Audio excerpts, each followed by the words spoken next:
오늘은 좀 베드로전서 1장, 2장을 좀 큰 그림을 그리면서 자유라는 주제에 대해서 이야기를 좀 해보려고 합니다. 왜 자유라는 주제로 하는지 아시나요?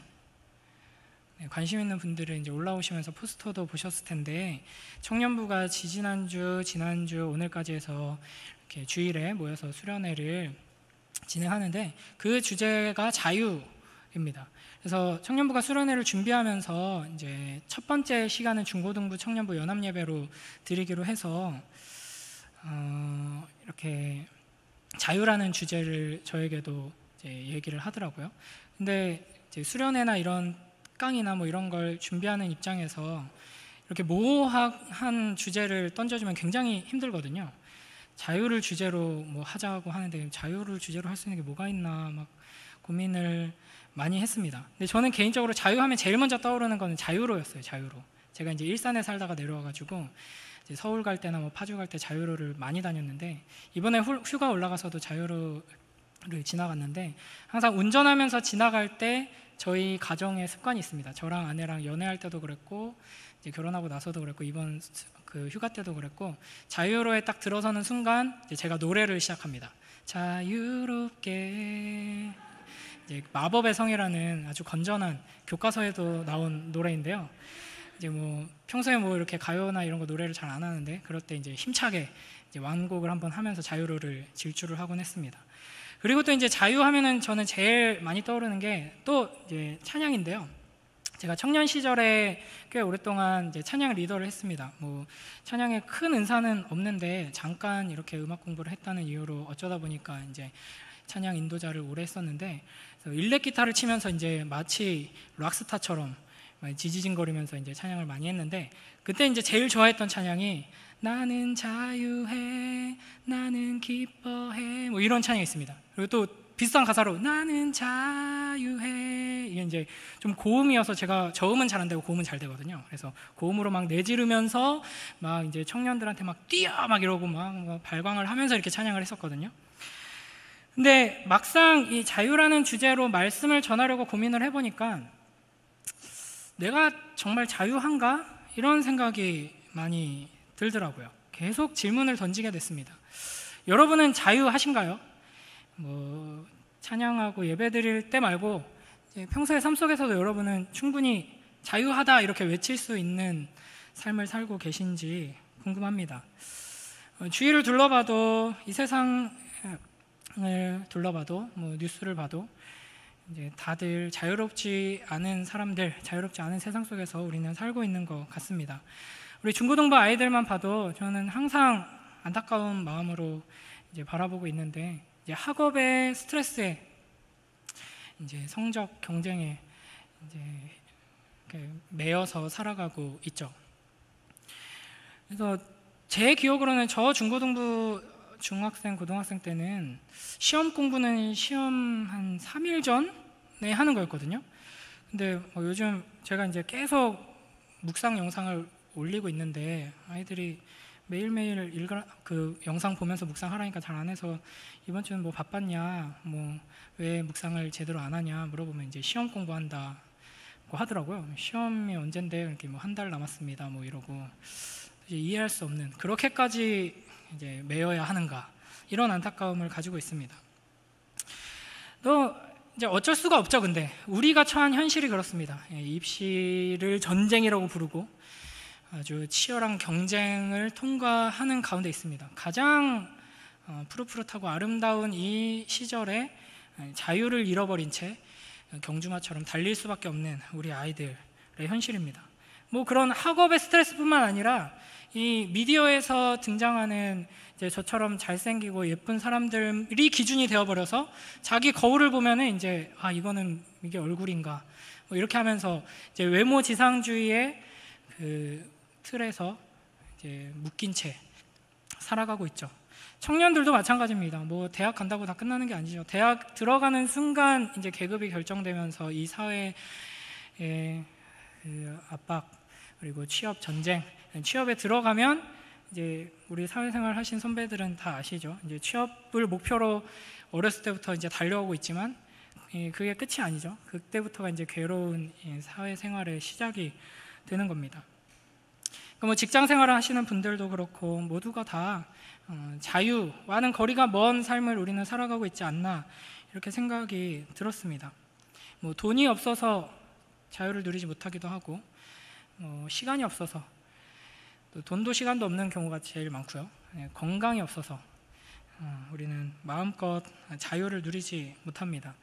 저도 이번 휴가 때 사실은 이제 매일 묵상 영상을 올리는 걸 지금 계획을 계속 가지고 있어서 휴가 올라가서도 쉴 생각은 별로 없었지만 휴가가 끝나고 돌아와서 생각하니까 조금 억울하더라고요. 제가 휴가 때마다 제일 달콤한 시간이 이제 부모님께 애들을 맡겨놓고 아내랑 잠깐 이렇게 산책하고 장 보고 뭐 들어온다거나 이런 시간인데, 아내랑 둘이서 영화 한 편 보는 게 소원인데 그것도 할 수 없는 이런 현실을 저도 살아가고 있습니다. 그 가장 큰 짐은 두 아들이죠. 두 아들 녀석이 너무나도 사랑스럽고 너무나도 소중한 아들들이지만 나로 하여금 자유롭지 못하게 만드는 그런 녀석들이 되었습니다. 근데 이제 설사 나는 뭐 거리낌이 없다, 뭐 돈도 충분하고 시간도 많고 여유롭고 건강도 있고 걱정 근심 없고 자유롭다라고 할지라도 우리가 그리스도인으로서 이 세상을 돌아보면은 정말 자유라는 단어 자체를 꿈조차 꾸지 못한 채 살아가는 사람들이 너무나도 많이 있습니다. 심지어는 가장 자유로워야 할 것 같은 청년들 중에는 이제 햇볕조차 들지 않는 고시원에서 그 청춘을 다 썩으면서 살아가는 청년들이 이 사회 속에는 너무나도 많이 있습니다. 그런 모습을 보면서 우리가 쉽게 나는 자유롭다라고 말할 수 없는 현실인 것이죠. 이런 마음이 계속 들다 보니까 지지난주 중고등부 창립부 연합예배 때 이제 다니엘 1장 말씀을 가지고 함께 나눴었습니다. 그러니까 나의 처지가, 우리의 모습이, 특히 우리의 청년들이, 우리 아이들이 다니엘과 같다라는 생각이 계속 들더라고요. 그러니까 다니엘이 지금 다니엘서에 보면 어떤 상황이죠? 바벨론의 포로로 끌려갔습니다.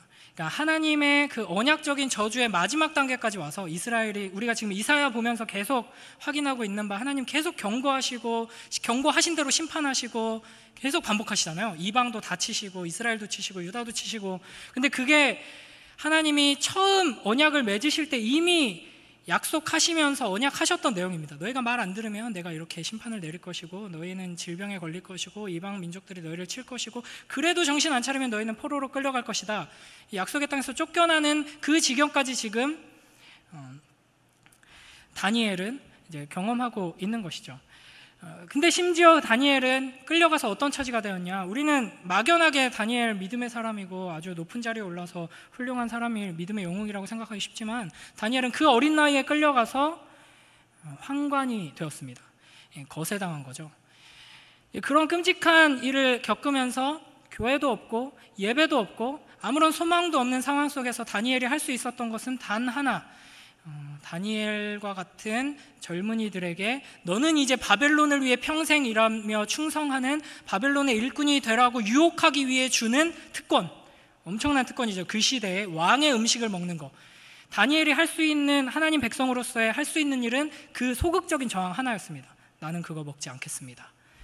이제 그런 비참한 처지에 있는 우리다, 교회다라는 생각을 많이 하게 됩니다. 실제로 우리가 지금 이 시대를 바라보면은 물론 우리는 종교의 자유, 신앙의 자유, 뭐 여러 가지 자유들을 이 사회 속에서 누리고 있죠. 그러나 점점 이 시대의 흐름은 우리의 신앙을 자유롭게 고백하며 전하며 살아가기를 어렵게 만드는 쪽으로 나아가고 있습니다. 그리고 이 세상의 유혹들이 아주 심하죠. 다니엘과 세 친구의 이름을 바꾸고 그들에게 아주 좋은 것들을 공급함으로써 너희의 공급자는 하나님이 아니다, 바벨론이 최고다, 바벨론을 섬겨야 한다, 바벨론에 온갖 귀한 것들이 있다라고 이야기한 것처럼 이 세상의 온갖 미디어와 모든 것들이 다 우리에게, 또 우리 자녀들에게 이 세상이 최고다, 이 세상을 섬겨라, 이 세상을 가지기 위해서 너의 인생을 바쳐라 라고 유혹하고 공격하고 세뇌시키고 있습니다. 이런 현실 속에서 내가 정말 자유한가 라고 생각했을 때 저조차도 돈에 명예에 이 세상의 흐름에 자유하지 못하다라고 말할 수밖에 없는 현실인 것 같습니다. 그런데 오늘 우리가 함께 읽은 본문 2장 16절을 보면요, 너희는 자유가 있으나 라고 이야기합니다. 너희는 자유가 있으나. 그러니까 지금 이 베드로 사도가 베드로 전서를 이제 수신하는 대상들을 향해서 이야기할 때 너희는 자유롭다라는 것을 전제하면서 이야기하고 있다는 것이죠. 과연 이 사람들은 어떤 사람이길래 이렇게 이야기를 들을 수 있는가? 18절에 보면요, 사환들아 라고 이야기합니다. 그러니까 여기서 말하는 너희는 자유롭다라는 이야기를 듣고 있는 대상들은 다양하지만 그 중에서 대표적으로 사환들이 있습니다. 이제 여기저기 흩어져 있는 초대교회 성도들 중에 다수가 이와 같은 신분을 가지고 있었는데요, 사환은 노예입니다. 이 시대에 로마 제국 안에서 노예가 어떤 취급을 받았는지 길게 설명하지는 않겠습니다. 지금 베드로 사도는 누군가의 소유물로 물건 같은 취급을 받으면서 평생 살아가는 자들을 향해서 너희는 자유하다라는 전제를 깔고 이야기를 하고 있습니다. 예전에 제가 좋아했던 TV 예능 중에 무한도전이라는 프로가 있는데요, 아마 많이들 좋아하셨을 텐데 이런 코너가 있었어요. 무한도전 멤버들이 조선시대에서 현대 서울로 올라와서 시간여행을 해서 거기서 막 이렇게 미션을 하는 게 있었거든요. 근데 누구는 왕으로 분장을 하고 누구는 노비로 분장을 하고 막 이런 식으로 해서 막 미션을 하는데, 그런 연기를 하는 거죠. 근데 노홍철이라는 사람이 이제 광대 분장을 하고 이렇게 길거리를 지나고 있었습니다. 근데 걸어가고 길을 지나고 있는 다른 어떤 이제 양복을 빼입은 이제 남자를 향해서 이제 실례지만 당신은 직업이 뭐요? 이렇게 물어본 겁니다. 이게 신기한 복장을 하고 있으니까 당신은 직업이 뭐요? 이렇게 물어보니까 그 시민이 회사원이요 이렇게 대답을 했습니다. 그러니까 노홍철이 그러면은 당신은 천민이요? 양반이요? 이렇게 물어봤습니다. 그러니까 그 회사원이 뭐라고 대답했을까요? 노비인데요. 이렇게 대답을 했습니다. 그러니까 실제로 제 친구들 모습을 봐도 처음 취직해서 사원증을 목에 딱 걸면 아주 자랑스러워하고 뿌듯해합니다.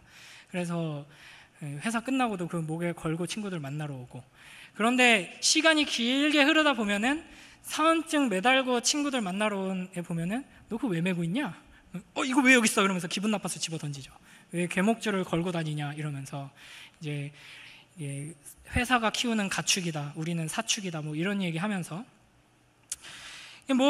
매일 아침 기쁨으로 즐거움으로 자유롭게 출근하는 사람이 많지 않을 겁니다. 회사 안에서 하는 일들도 억지로 이 악물고 해야 되는 일이 대부분일 것입니다. 꼭 회사에 속한 사람만 그런 것이 아니라 우리의 삶이 모두가 그렇죠. 가장 어려운 건 아마도 출근도 퇴근도 없는 이제 주부들이 아닐까, 그런 생각을 합니다. 그런데 지금 베드로 사도는 거의 농담 반 진담 반으로 노비와 다를 바 없는 삶을 살고 있는 사람들이 아니라 실제로 물건 취급받으면서 평생 살고 있는 사환들아, 이제 그리스도인들을 향하여서 너희는 자유하다라고 말하고 있는 것입니다. 어떻게 이렇게 말할 수 있는가? 우리 좀 앞으로 가서요, 베드로전서 1장 1절에서 2절 말씀을 한번 읽어보겠습니다. 베드로전서를 시작하면서 베드로 사도가 이렇게 이야기합니다. 베드로전서 1장 1절 2절 함께 읽습니다. 시작.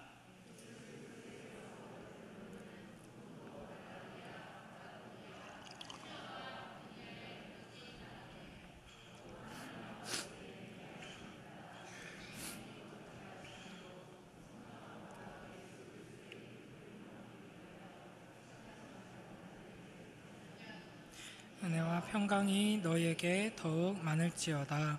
아멘. 1절에서 베드로전서의 1차 독자들인 본도, 갈라디아, 갑바도기아, 아시아와 비두니아에 있는 그리스도인들을 향해서 인사를 하면서 그들을 뭐라고 부르냐면요, 흩어진 나그네라고 부릅니다.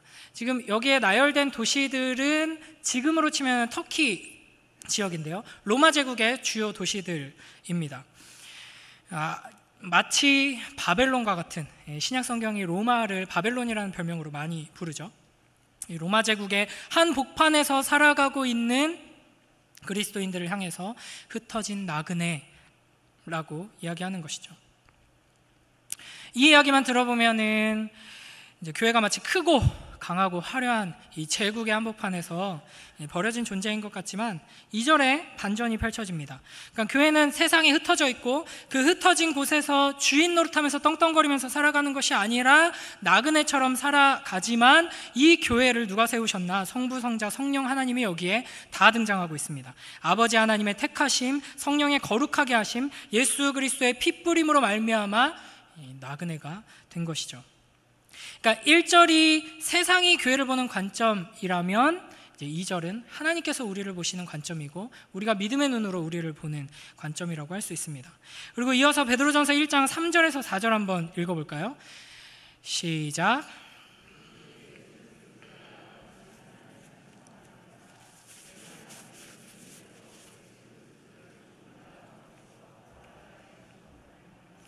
우리를 거듭나게 하사 산 소망이 있게 하시며 썩지 않고 더럽지 않고 쇠하지 아니하는 유업을 있게 하시나니 곧 너희를 위하여 하늘에 간직하신 것이라. 아멘. 그러니까 2절에서 성부, 성자, 성령 삼위 하나님의 근거하여서 이 교회가 교회됨을 이루고 있다는 것을 말하고, 본격적으로 편지를 시작하면서 하나님을 찬양합니다. 그 찬양의 내용 안에도 영광스러운 삼위 하나님의 일하심이 다 들어가 있는 거죠. 아버지 하나님의 긍휼을 힘입었다.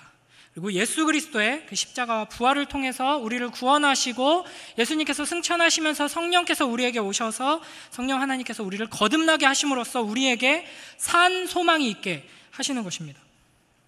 이렇게 이제 구원의 은혜를 힘입은 우리는 이제 4절에 보면요, 썩지 않고 더럽지 않고 쇠하지 않는 유업을 얻게 하십니다. 이 유업이 바로 유산이죠. 하나님 나라, 하늘나라에 있는 것, 하늘나라 그 자체를 이야기합니다. 이 부분을 쫙 읽으면 우리가 감동이 쫙 밀려오고 감사가 터져 나와야 되는데 이제 별 감흥이 없죠. 감흥을 느낄 수 있게 조금 다르게 표현을 해보자면, 성부, 성자, 성령 삼위 하나님의 주권적인 역사로 은혜로 우리를 구원하셔서 하나님께서 우리에게 썩지 않고 더럽지 않고 쇠하지 않는 부동산을 주셨다 입니다. 부동산을 주셨는데 그냥 뭐 집값이, 땅값이 막 오르락 내리락 변동하는 그런 땅이 아니고요, 그린벨트로 묶여 있어가지고 건축 허가가 안 나는 그런 땅도 아니고요, 비가 오면은 지금 너무나도 많은 분들이 수해 피해를 입고 있죠. 비가 오면 물에 잠기고 막 오염되고 그런 땅이 아니고요, 전세나 임대가 아니고요, 우리 소유로 하나님께서 하늘에 썩지 않고 더럽지 않고 쇠하지 않는 땅을 주신 것입니다. 여러분 이걸 믿으시나요? 아멘이 좀 터져 나와야 되는데 제가 좀 당황스럽네요. 감사합니다. 100달란트 주겠습니다. 네. 우리에게 이 땅이 그 나라가 있기 때문에, 자 다시요, 우리에게 그 땅이 그 나라가 있기 때문에 우리는 이 땅에서 자유할 수 있는 겁니다. 자유롭게 나그네로 지나가면서 살 수 있는 것이죠. 베드로 사도가 이렇게 표현한 것은 우리가 살고 있는 지금 이 세상, 이 땅이 반대로 더럽고 썩고 쇠하는 것이다 라는 것을 의미합니다. 우리가 이 지점을 자꾸만 잃어버립니다. 아까 말했듯이 바벨론과 같은 이 세상이 우리를 자기의 종으로 만들기 위해서 이 세상이 얼마나 아름다운지, 이 세상이 얼마나 풍요로운지, 이 세상은 결코 썩지 않는다, 너를 만족시켜 줄 거다, 행복하게 해줄 거다 라고 거짓말을 계속하고 있기 때문에 우리는 거기에 휩쓸려서 자꾸 잃어버립니다. 그러나 기억해야 합니다. 이 세상은 썩고 더럽고 쇠하는 곳이라는 것이죠. 이걸 자꾸 잊어버리면, 이게 해결되지 않으면 우리는 자유할 수 없고 하늘의 유업을 가진 나그네로 살아갈 수가 없게 됩니다. 우리가 뭐 코로나를 겪으면서도 이 세계가, 이 세상이 얼마나 불완전하고 연약한지를 경험하게 되죠. 지금도 비가 이렇게 비정상적으로 계속 오죠. 우리나라도 그렇고 일본도 그렇고 중국도 그렇고. 근데 이게 하루 이틀의 일이 아닙니다. 전 세계적으로 굉장히 오래전부터 이상기온, 이상기후가 문제가 되었죠. 그래서 많은 학자들이 이제 이거 큰일 났다, 이거 막아야 된다, 지구 온난화가 문제다, 탄소 배출을 줄여야 한다, 그래서 국제기구들이 모여서 협약도 하고 여러 가지 아이디어도 내놓고 노력들을 하고 있죠. 근데 이제 제가 최근에 알아본 바로는 많은 기후학자들이 정말 열심히 경고를 오랜 세월 동안 해왔지만 이제는 이런 목소리를 내는 기후학자들이 늘어나기 시작했습니다. 이미 늦었다. 지금 전 세계 모든 국가들이 다 결단하고 전 세계 모든 사람들이 우리 전체를 위하여서 희생해서 지금 우리가 이 세상을 오염시키고 있는 행동들을 딱 끊어낸다고 해도 이미 이 흐름을 막기에는 늦은 것 같다. 그래서 제가 어디서 뉴스를 봤는데 그 기후학자들 중에서 절망감을 느끼고 이제 공부를 포기하거나 자살하는 사람들도 많이 늘어가고 있다고 합니다. 그러니까 하나님의 교회가 이 세상 가운데 이 세상의 썩어짐을, 더러움을, 쇠함을, 이 종말을 선언하지 않으니까 이 세상 학자들이 이것을 선포하고 있는 것이죠. 우리의 힘으로 막을 수 있을까요? 저는 굉장히 회의적으로 봅니다. 우리 막 태어난 우리 아기들을 보면서 또 태어날 아기들을 보면서 과연 저들이 성인이 되었을 때 저들이 막 세상을 살아갈 때 이 세상 모습은 어떨 것인가라고 생각할 때 저는 그렇게 장밋빛으로 보지 못하겠더라고요. 우리 힘으로 이 세상이 썩어지고 더러워지고 쇠하는 것을 막을 수 없습니다. 단순히 이게 이 지구의 자연 환경의 문제에 국한된 것이 아니죠. 아무리 이 세상을 바꾸리라 하는 이타적이고 아주 훌륭한 마음으로 인생을 바치면서 열심히 공부하고 열심히 일하고 열심히 섬긴 사람들, 그래서 높은 자리에 오른 사람들, 세상을 바꾸려고 낮은 자리로 나아가고 사람을 봉사하다가 중요한 자리에 올라간 사람들, 또는 열심히 성실하게 공부해서 좋은 학교 가고 엘리트 코스 밟아서 높은 자리에 오른 사람들, 결국에는 어떻게 돼요? 대부분 그 다음에 감옥에 가죠. 그 사람들이 처음부터 나는 높은 자리에 올라서 다 비리를 저질러서 나만 잘 먹고 잘 살 거야, 이런 사람들 많지 않을 거라고 생각합니다. 그러나 대부분 권력을 쥐게 되면 부패하게 되죠. 이 세상 한복판에서 이 세상과 함께 씨름하다 보면은 더러워지는 겁니다. 그걸 막을 수 있나요? 뭘로 막을 수 있을까요? 명상하고 요가하고 수행 많이 하면 막을 수 있을까요? 이 세상은 결코 막을 수 없습니다. 그러니까 우리가 착각하기가 쉬운 게 이 세상의 방식으로 열심히 노력하고 애쓰다 보면은 이 세상이 점점 더 좋아질 것이다, 이렇게 착각하기가 쉬운데요, 결국에 이 땅 가운데 완벽한 나라가 이루어질 것이다 소망하는 것은 성경이 우리에게 주는 소망이 아닙니다. 이 세상은 점점 더 썩어지고 더러워지며 쇠하게 될 것입니다. 그러나 우리는 예수 그리스도로 말미암아 썩지 않고 더럽지 않고 쇠하지 않는 유업을 받았습니다. 우리는 썩어가는 이 세상 속에서 썩지 않을 수 있는 유일한 자들입니다. 더러운 이 세상 속에 정결함을 가진 유일한 자들입니다. 시들고 쇠하는 허무함 속에서 몸부림치며 스스로 목숨을 막 끊고 있는 이 세상 속에서 결코 허무하지 않다, 영원한 의미를 가진 그 나라가 있다라고 보여줄 수 있는 유일한 자들입니다. 이것이 바로 하나님께서 우리에게 주신 자유의 본질적인 모습입니다. 온 세상의 어둠을 향해서, 죄를 향해서, 사망을 향해서, 허무함을 향해서 최선을 다해서 열심히 달려갈 때 우리는 영원한 하나님 나라를 소유한 채 그 하나님 나라를 살아내면서 이 세상 속에서 하나님 나라를 향해서 달려가는 것이죠. 하나님께 우리는 이제 은혜로 말미암아 구원을 받아서 이 복음으로 무엇을 얻게 되는가? 이 복음으로 이 세상을 얻는 것이 아니라 썩지 않고 더럽지 않고 쇠하지 않는 나라를 얻는 것이다 하는 것을 우리는 기억해야 합니다. 그래서 여러분이 참으로 복음을 통해서 내가 이 땅에서 누리는 어떤 건강이나 평탄한 내 계획대로 이루어지는 내 인생이나 우리의 자녀들이 잘 되는 것이나 이 땅에서 무언가를 누리는 것이 아니라 복음을 통해서 내가 참으로 영원한 하나님 나라를 소유했다라고 한다면 여러분은 세상에서 담대할 수 있고 자유로울 수 있습니다. 이 세상이 아무리 우리를 조롱하고 공격하고 흔들고 넘어뜨리려고 할지라도 우리는 흔들리지 않고 담대하게 하나님 나라를 붙들고 바라보며 그곳을 향해 나아갈 수 있는 것이죠. 이러한 그리스도인의 삶의 태도를 가장 잘 보여줄 수 있는 예가 이 바울이 아니죠. 베드로가 아주 잘 표현하고 있죠. 거류민과 나그네라고 교회를 부릅니다. 그러니까 외국에서 머물고 있는 사람들, 이제 실제 집은 나라는 다른 곳에 있지만 외국인으로서 체류하고 있는 자들, 여행하고 있는 자들이라는 의미입니다. 그러니까 우리가 그리스도인으로서 이 세상을 살아갈 때 어떠한 마음으로, 어떠한 태도로 어떻게 세상과 구별되면서 살아갈 것인가를 우리가 계속해서 고민하면서 그러한 삶으로 나아가야 하는데, 이러한 나그네의 삶을 생각하면서 우리가 돌아봐야 합니다. 그래서 우리가 비전 트립을 가게 되면은 2주, 3주, 한 달 이렇게 선교 여행을 떠나게 되면은 짐을 바리바리 최대한 많이 싸려고 애쓰지 않죠. 최대한 가볍게 그 가는 목적에 맞게 내 것을 얻으려고 합니다. 챙기려고 합니다.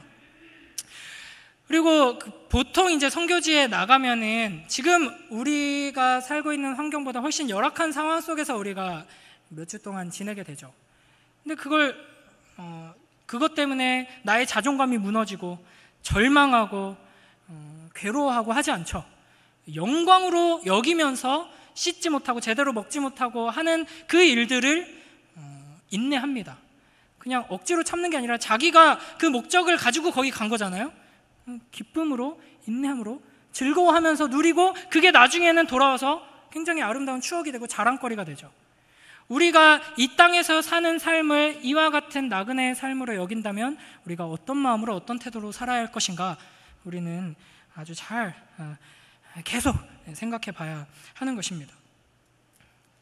지금 우리가 살고 있는 이곳이 내 나라, 내 집이 아니고 우리는 그저 임시로 거주하는 외국인이고 지나가는 나그네일 뿐이다 라는 것을 기억하며 그렇게 살아가는 우리 모두가 되길 주님의 이름으로 축원합니다.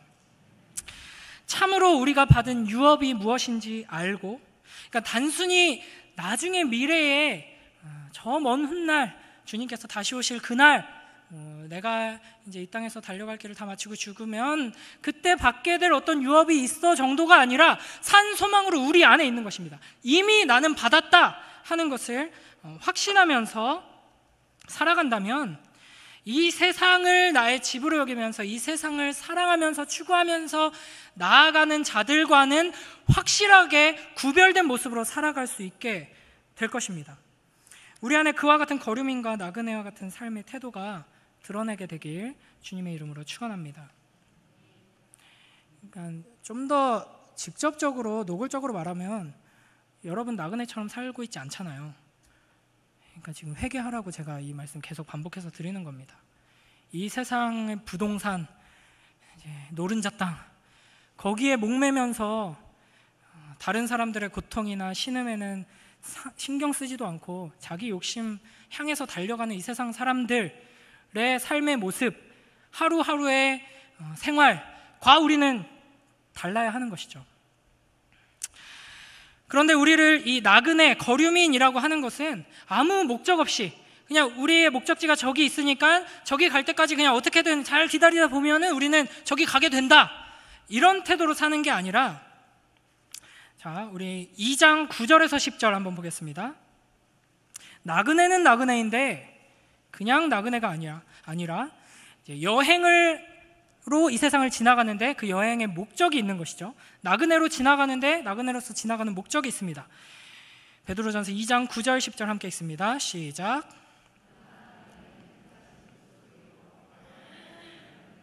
거룩한 나라요 그의 소유가 된 백성이니 이는 너희를 어두운 데서 불러내어 그의 기이한 빛에 들어가게 하시니 아름다운 덕을 선포하게 하려 하심이라. 너희가 전에는 백성이 아니더니 이제는 하나님의 백성이요 전에는 긍휼을 얻지 못하였더니 이제는 긍휼을 얻은 자니라. 아멘. 우리는 이 땅에서 나그네로 이 세상을 그냥 지나가는 자로, 원래 집, 원래 나라가 저기에 있다 있다라는 것을 기억하며 지나가는 자로 살아야 하는데, 그냥 아무것도 안 하고 지나가는 것이 아니라 그냥 자유함이 있으니까 이 세상은 다 저 악한 곳으로, 허무한 곳으로 휩쓸려 가고 있고 거기에서 벗어날 수 없는 상황 가운데 있습니다. 그러나 우리는 자유하니까 마음대로 내가 원하는 것을 누리며 살아가는 게 아니라 제사장의 사명을 감당하며 이 나그네 길을 가야 한다는 것입니다. 우리는 이 세상을 위해서 하나님께서 세우신 제사장으로서의 사명을 감당하며 이 세상을 지나 하늘로 올라가는 나그네이자 제사장들인 것입니다. 그러면 구체적으로 이 제사장의 사명이라는 것이 무엇인가? 영원한 제사장이신 예수님께서 제사장으로서 우리를 위해 무엇을 하셨나를 보면 우리가 무엇을 해야 하는가 알 수 있죠. 베드로전서 2장 21절, 오늘 보면 조금 뒷부분인데요. 함께 읽어보겠습니다. 시작.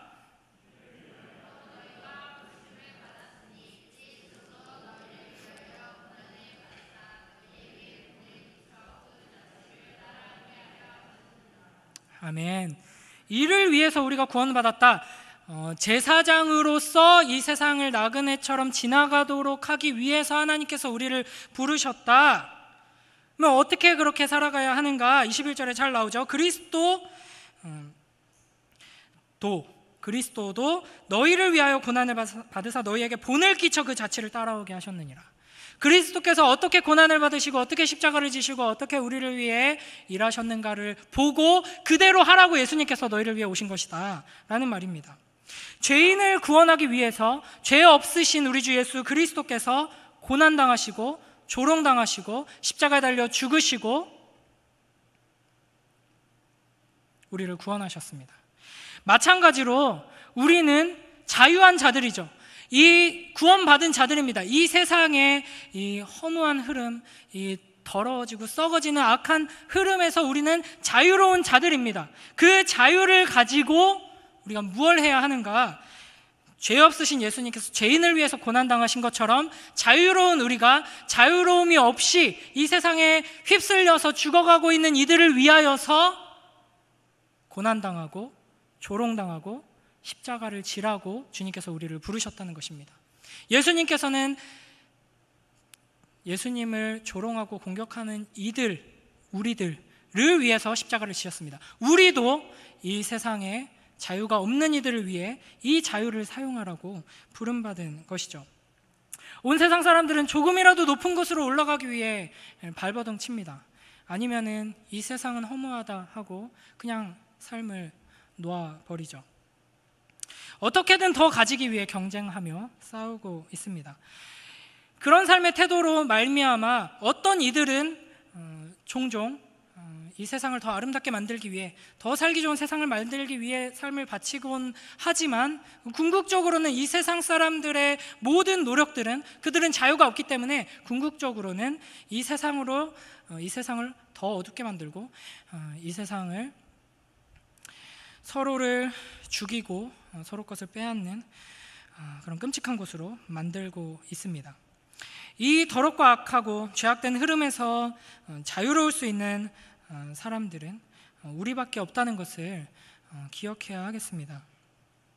우리는 모두가 높은 곳으로 향하는 이 거대한 흐름 속에서 휩쓸리지 않고 세상을 거슬러서 낮은 곳으로, 그래서 궁극적으로 우리는 참된 영광으로 나아가는 것이죠.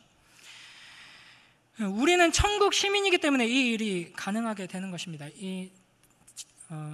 산 소망이 우리 안에 있기 때문에 이 일이 가능하게 되는 것이죠. 십자가에서 죽으시고 부활하시고 승천하신 예수 그리스도께서 하나님 보좌 우편에서 우리를 다스리시는 왕으로서 지금도 살아 역사하고 계시기 때문에 우리는 흔들리지 않을 수 있는 겁니다. 우리는 이미 하나님 보좌 우편에서 다스리는 왕으로 있는 겁니다. 왜냐하면 교회는 예수 그리스도와 연합했습니다.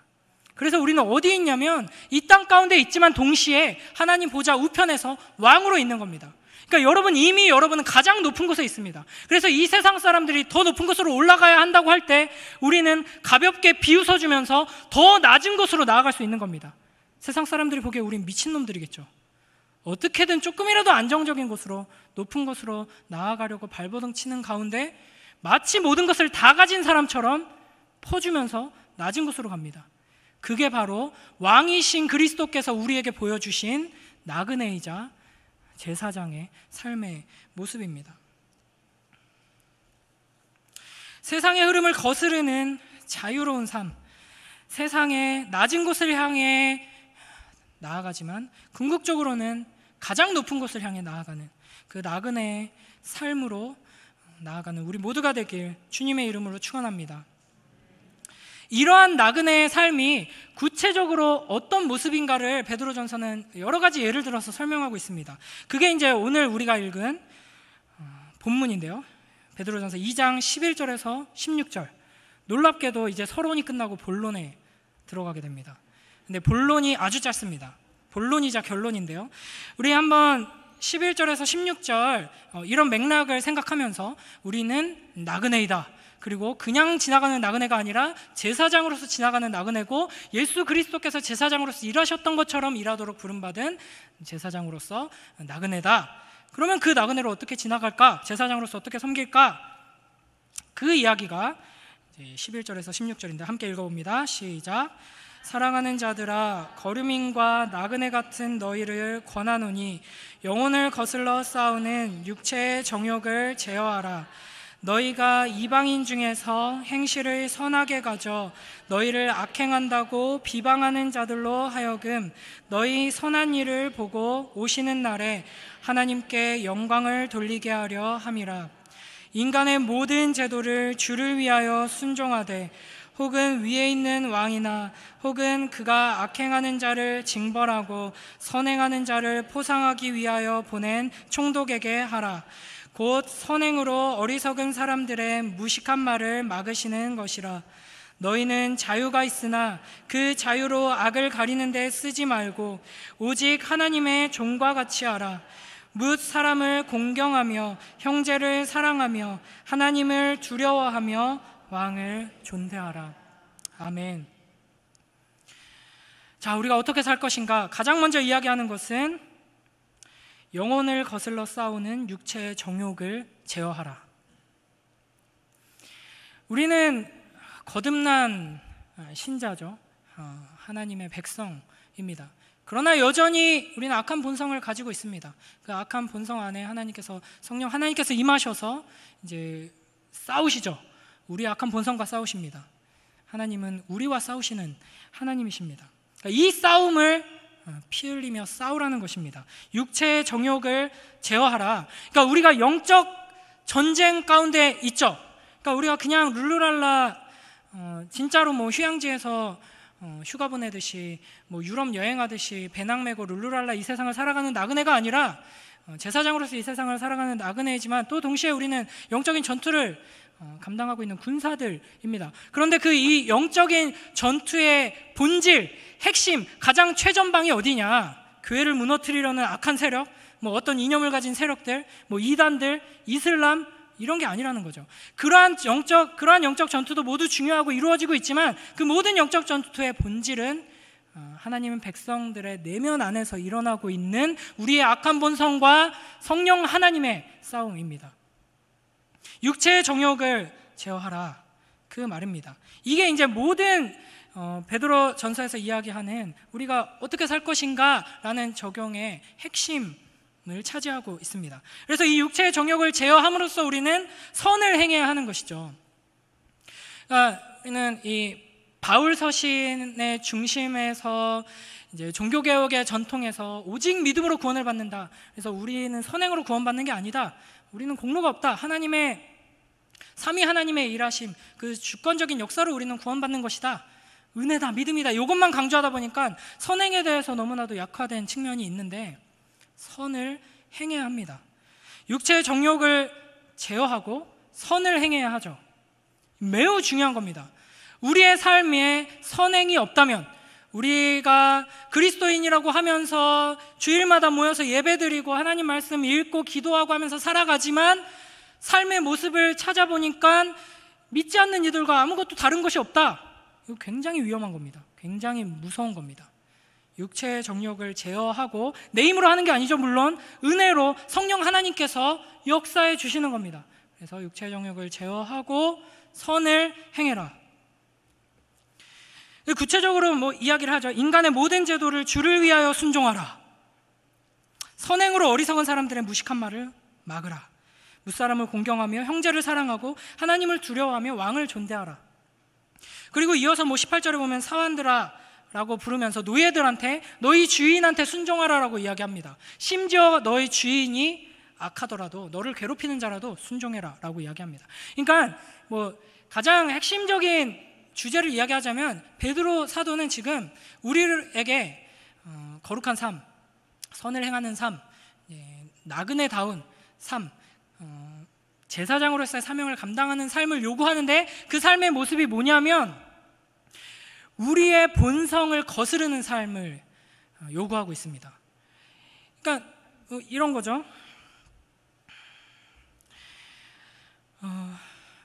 우리가 하나님께서 우리에게 주신 자유를 가지고 가장 많이 하는 게 뭐냐 하면은 우리의 죄를 덮는 겁니다. 이게 16절에서 이야기하는 건데요. 16절에 보면 너희는 자유가 있으나 그 자유로 악을 가리는 데 쓰지 말고, 그렇죠?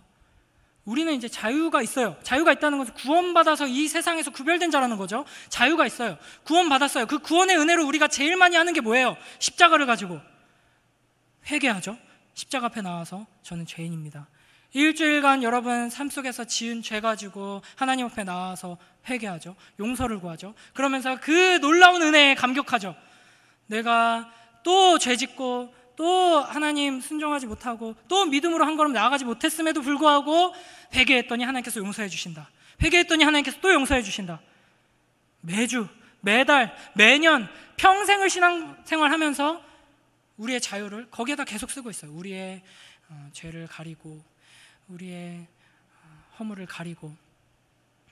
그러지 말고 뭐 하라고 하는 거냐면요, 우리를 조롱하고 핍박하고 공격하는 자들에 대하여서 악한 본성으로 반응하지 말라는 겁니다. 우리의 악한 본성대로 반응하면 감히 나를 못살게 굴어? 나를 괴롭혀? 감히 악을 행해? 요즘 이 세상에서 유행하는 게 뭐 사이다 썰 이런 거거든요. 그러니까 악을 행하고 잘못을 저지른 사람들을 속 시원하게 복수하는 거, 이런 이야기들이 사람들에게 환호를 받습니다. 그게 사람의 마땅한 본성이에요. 심지어 우리는 왕이잖아요. 우리는 하나님 나라 백성이잖아요. 근데 너희가 감히 아무것도 모르는 눈이 가려진 자식들이 우리를 공격해? 우리를 괴롭혀? 우리를 무너뜨리려고 해? 하면서 세상적인 방식으로 욱하면서 반응하는 것이 우리의 모습입니다. 그것과 싸우라는 겁니다. 내 안에 가득한 불신앙과 불순종에 대해서는 우리의 삶에 전혀 나그네의 특성이, 거룩함이 드러나지 않는 것에 대해서는 우리가 계속해서 악을 행하면서 말씀을 계속 듣고도 순종하지 않는 것에 대해서는 별로 분노하지 않으면서 우리의 소유나 권리나 우리가 가지고 있는 이 땅의 것들을 침해받으면 욱하면서 세상 사람들이랑 똑같이 반응하죠. 그러니까 16절 뒷부분에서 보면은 너희는 자유가 있으나 그 자유로 악을 가리는 데 쓰지 말고 오직 하나님의 종과 같이 하라 라는 겁니다. 이 세상에서 하나님께서 주신 자유를 가지고 세상 왕과 같이 군림하려고 하는 것이 우리 악한 본성의 특징입니다. 이 땅의 것을 마음껏 누리려고 하는 것이 우리의 반응이죠. 그러나 하나님께서는 우리로 하여금 이 땅에서 군림하고 이 땅을 마음껏 누리라고 우리에게 자유를 주신 것이 아니라 이 자유를 가지고 악을 가리는 데 쓰지 말고 세상에서 마치 왕이 된 것 마냥 하지 말고 하나님의 종과 같이 하라. 하나님의 종과 같이 하려면 어떻게 해야 되죠? 예수님을 보면 되죠. 하나님의 종이신 예수님께서 무엇을 하셨나? 제사장으로서 고난받으시고 십자가에 달려 죽으셨습니다.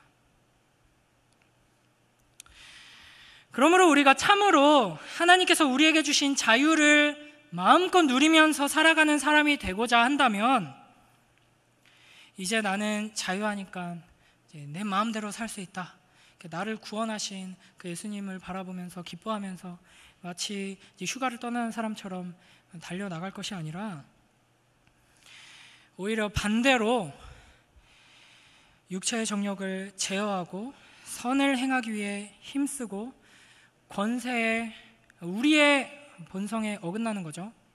대치되는 것인데 권세에 복종하고 순종하기 위해 애쓰는 자리로 나아가야 하는 것입니다. 어리석은 사람들이 무식한 말로 우리를 조롱하고 공격할 때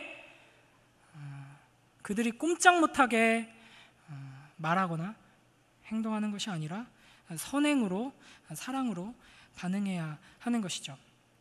결국에는 나 자신을 십자가에 못 박아 죽이고 부활 승천하신 예수 그리스도의 통치에 순복하는 자리로 나아갈 때 비로소 우리는 자유자로 살 수 있게 되는 것입니다. 이 말은 십자가를 잘 견뎌내면 자유가 온다라는 말이 아닙니다. 이미 우리에게는 자유가 있습니다. 산 소망이 있습니다. 썩지 않고 더럽지 않고 쇠하지 않는 나라가 이미 우리에게 주어졌습니다.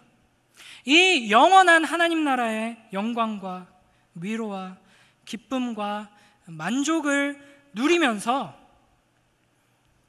나중에 우리에게 주어질 그 자유를, 그 영광을 위해서 지금 이악 물고 희생하라는 것이 아니라 성령의 인도하심을 받아서 산소망으로 참된 기쁨을 소유한 자만이 갈 수 있는 이 십자가의 길을 가라는 것입니다. 이 참된 자유를 가진 자가 갈 수 있는 나그네의 길, 제사장의 길, 십자가의 길을 기쁨으로 걸어가는 우리 모두가 되길 주님의 이름으로 축원합니다. 특별히 우리 신앙의 선배들께 부탁드립니다. 우리의 청년들이 소망을 가질 수 있게 여러분이 앞장서서 이 길을 걸어가 주시길 바랍니다. 아마도 저 어렸을 때만 해도 신앙생활 하기 참 편했습니다. 그런데 지금은 정말 어렵고요. 지금 청년들 사회에 나가서 그리스도인답게 살려고 나름대로 좀 분투하고 있는데 정말 쉽지 않습니다. 우리 선배님들이 살아갔던 그 시기와 비교할 수 없을 만큼 너무나도 힘들고 앞으로 더 힘들어질 겁니다. 그래서 저는 청년들 볼 때도 마음이 아프지만 저희 중고등부 아이들 보면은 너무 마음이 아프고 우리 초등부 아이들 그리고 막 우리 아기들 나중에 막 청년이 되었을 때 어떤 삶을 살아가게 될까? 나 청년 때는 학교에서 교회 가자 얘기하는 거 전혀 어려운 일이 아니었고 함께 찬양하고 예배하고 열정적으로 꿈꾸면서 기도하면서 조국을 품고 막 열방을 품고 내가 어떤 사람이 돼서 어떻게 하나님께 영광을 돌릴까 이런 거 소망하면서 그렇게 싸워가는 선배들 보면서 이렇게 나아가는 게 너무 행복했었거든요. 그때의 열정, 그때의 막 기쁨을 가지고 아직도 나아가고 있는 것 같아요. 근데 지금 중고등부 아이들이 이제 청년이 되고 지금 유치부 아기들이 청년이 됐을 때는 우리가 상상할 수도 없을 만큼 이제 어두운 세상이 될 가능성이 매우 높습니다. 그래서 지금 여러분이 살아왔던 대로 그대로 살아가시면은 청년들은 여러분이 살아가는 것 따라서 그렇게 갈 겁니다. 그러면은 우리 중고등부 아이들은 볼 게 없어요. 이 세상 속에서 어떻게 그리스도인으로 살아가지 하는 예를 발견할 수가 없어요. 목회자가 아무리 피를 토하면서 외쳐도 그렇게 살아가는 사람들을 볼 수가 없는데 무엇을 꿈꾸면서 무엇을 준비하고 어디로 갈까요?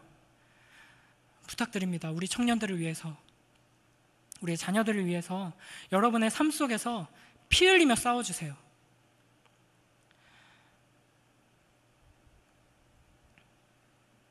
교회를 무너뜨리려고 하는 저 악한 세력들, 이단들과 싸워달라는 게 아니라는 거 이해하셨죠?